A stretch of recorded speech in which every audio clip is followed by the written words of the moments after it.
ડાંગ જિલ્લાના પ્રગતિશીલ ખેડૂતો માટે પ્રાકૃતિક ખેતી આશીર્વાદરૂપ બની રહી છે. અનુકૂળ આબોહવા અને રાજ્ય સરકારના પ્રોત્સાહનથી આજે ડાંગ સ્ટ્રોબેરી હબ તરીકે નવી ઓળખ ઊભી કરી રહ્યું છે. સ્ટ્રોબેરીની મીઠાશ હવે ખેડૂતોના જીવનમાં આર્થિક સમૃદ્ધિ લાવી રહી છે.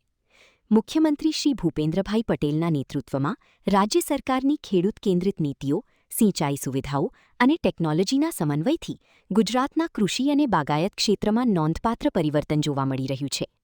દેશનો સૌપ્રથમ 100% પ્રાકૃતિક ખેતી કરતો જિલ્લો બનેલો ડાંગ આજે સ્ટ્રોબેરી ઉત્પાદન માટે ખાસ ઓળખ ઊભી કરી રહ્યો છે. અનુકૂળ વાતાવરણ, પ્રાકૃતિક ખેતી અને બજારમાં વધતી માંગના કારણે ડાંગ હવે સ્ટ્રોબેરી હબ તરીકે વિકસી રહ્યું છે.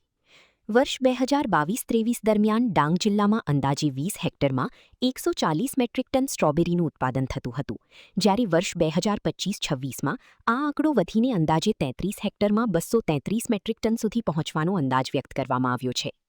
ગુજરાત સરકારના બાગાયત વિભાગ દ્વારા ખેડૂતોને તાલીમ, માર્ગદર્શન અને આર્થિક સહાય આપવામાં આવી રહી છે, જેના કારણે ખેડૂતો પરંપરાગત ખેતી છોડીને પ્રાકૃતિક પદ્ધતિથી બાગાયત પાકો તરફ વળી રહ્યા છે. ડાંગના ખેડૂતો આજે સ્ટ્રોબેરીની ખેતી થકી હેક્ટર દીઠ દર વર્ષે અંદાજે 7 થી 8 લાખ રૂપિયાની આવક મેળવી આર્થિક રીતે સશક્ત બની રહ્યા છે.